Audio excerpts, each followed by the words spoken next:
Coucou, je suis content de te retrouver pour te parler des chakras. Et comment savoir s'ils ne tournent pas rond, ou alors s'ils sont faibles ou s'ils ont un problème. Je pense que c'est très important que tu vois ma première vidéo, si tu ne l'as pas vue, sur qu'est-ce qu'un chakra, comment ça fonctionne, qu'est-ce que c'est censé faire, d'où ça jaillit. Parce que peut-être t'en as déjà vu, mais ce que je raconte, c'est souvent un peu plus poussé que la plupart des vidéos qui te font un arc-en-ciel avec les chakras. Comment savoir s'ils ne tournent pas rond en toi? Ce que je t'avais dit, c'est que les chakras, c'est toi. C'est pas une option, c'est pas un bijou d'une couleur. C'est ton expression interne. Donc forcément, si lui, il a un souci, ou lui, ça va impacter et ça va être visible à un autre endroit que cette énergie qu'on ne perçoit pas tous. Un truc super facile, si tu prêtes attention à ce que tu fais, ou aux autres, c'est que instinctivement, on le sait. Au-delà du mental, on sait ça. Et du coup, on a des gestes inconscients qui se mettent en protection. Tu as déjà vu les gens qui se mettent comme ça? Quand tu t'allonges, il y en a qui sont comme ça. Protège le cœur, tristesse, tout ça. Il y en a souvent, ils l'ont sur le ventre là, tac. Une main, deux mains, ou plus bas, sur le deuxième chakra. C'est très fréquent. Et là, ça veut dire que je sens que cet endroit est fragile. Je me sens vulnérable, ou je veux cacher quelque chose. Donc là, tu peux savoir qu'il y a un problème. C'est sûr. Il y a même des gens qui sont comme ça. Je sais pas si tu as remarqué. Je sais pas si tu m'entends d'ailleurs. J'ai la main sur le micro. Il y a des gens qui sont comme ça, quand ils te parlent, ils sont comme ça. Très régulièrement. Plus rarement comme ça. Mais en tout cas, cela, très souvent. Donc là, bonne astuce. Mais si on va dans l'ordre, allez, on va du premier jusqu'au dernier. On va jusqu'au 7e. Donc le premier, s'il a un problème et qu'il a besoin d'être renforcé, drainé, nettoyé, réharmonisé, eh bien c'est quand tu as des problèmes avec ton incarnation. Les gens qui ont l'impression de passer une journée virtuelle, tu vois, de pas être bien dans le monde, tu vois, de pas savoir que ça a beaucoup de densité, c'est presque un rêve. Ça manque de densité. Je rêve ma vie, je flotte au-dessus de ma vie. J'ai un quotidien comme ça, je suis pris dans les écrans. Ça coupe. Ça, c'est un symptôme qui dit que l'émission, l'ancrage est très mauvais. Ça donne des difficultés de concentration, c'est aussi un symptôme, et des faiblesses dans les membres inférieurs. Parce que l'énergie ne vient pas. Et cette énergie, même si elle est invisible pour la plupart, et d'autres même, ça n'existe pas, mais n'empêche qu'elle structure le corps. Deuxième chakra, pour savoir si tu as un problème à ce niveau-là, eh bien, comme c'est relié principalement à l'énergie sexuelle, si tu as trop de désir sexuel, c'est qu'il y a une hyperréaction ou une viciation, ou si tu n'as pas du tout de désir sexuel, si c'est pas maîtrisé, si c'est maîtrisé, canalisé, c'est tout autre chose. Mais si tu as un manque de libido, si tu n'as pas du tout d'intérêt pour ça, vraiment ça ne t'évoque rien, là peut-être il y a une faiblesse. Il y a quelque chose qui restreint cette énergie. Et c'est aussi un endroit de concrétisation dans la matière, dont j'accouche de projets. Si tu n'arrives pas à accoucher des projets, dans la réalité des projets physiques, structurants, ça peut être aussi symptomatique de cet endroit-ci. Le troisième, le plexus solaire. Alors lui, c'est un des plus fréquemment bloqués chez la plupart des gens, comme je te l'ai dit dans la précédente vidéo, parce qu'il est en lien avec le monde, et que le monde, c'est pas un long fleuve tranquille, les relations interhumaines. Donc, les symptômes physiques, c'est difficulté, blocage de la respiration, blocage du diaphragme, tu vois. Elle souffle un peu court, tu as du mal à déployer vraiment bien, tu sens une contraction musculaire à cet endroit-là.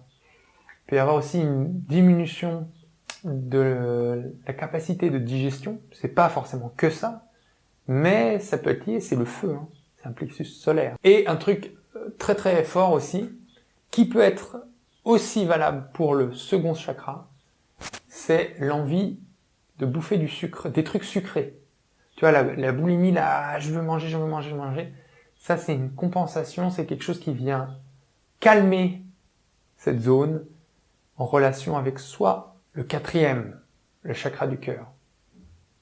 Ça, c'est problématique. Des très grandes tristesses, des deuils, ça peut voiler ce chakra-là, et la peur de la vie aussi. S'il y a des gens qui ont l'impression, ou tu as l'impression d'avoir un voile terne qui est mis en superposition avec toi et la vie, l'espoir, l'enthousiasme est vachement réduit, que tu as peur de la création, tu as peur du monde.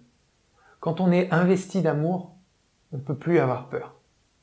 On a tous peur. Si tu vides ces peurs beaucoup plus fort en permanence pour tout, si tu as l'amour, tu n'as plus la peur. S'il n'y a pas d'humour, c'est très proche.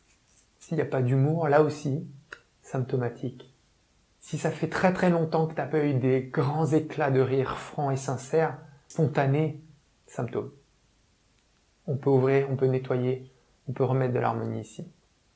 5e, le chakra laryngé, les Shuddha.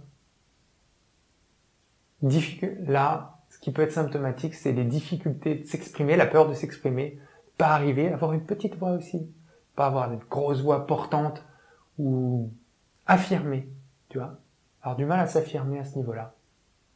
Les maux de gorge, typiquement, si tu as des maux de gorge en répétition, tu peux penser à ça. Et mal de nuque, hein.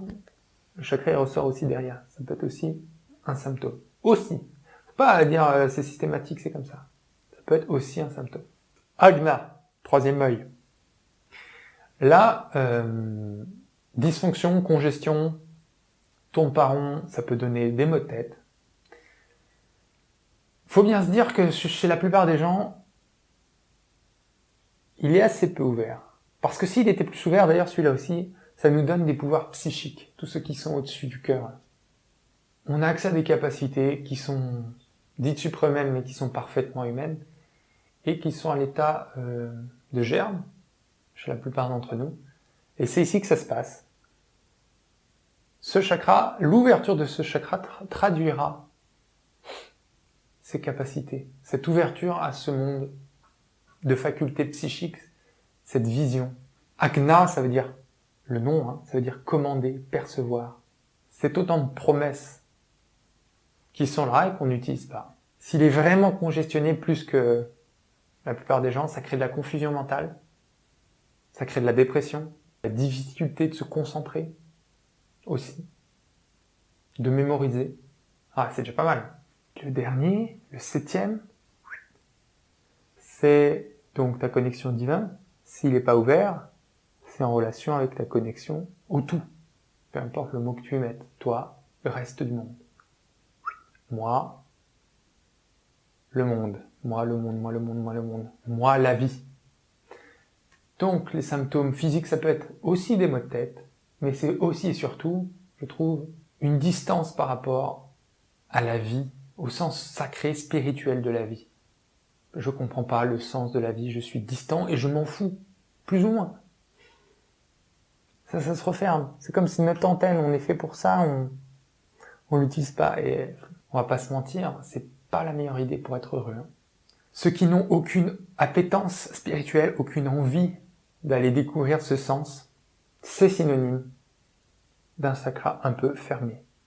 Puisque ils sont comme ça ne s'ouvre pas. Comme je t'ai dit, on est.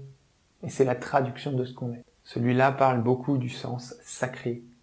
Il y a beaucoup de gens qui confondent savoir ésotérique et travail sur soi. C'est infiniment différent. Tu peux accumuler tout le savoir de la terre et rester sec comme un bout de bois et rester immensément, voire encore plus éloigné de la vie, du nectar de la vie. C'est autre chose. C'est là que ça se passe. Et pour se connecter, pour se remplir de nectar, il faut d'abord se vider de tout ce qu'il y a.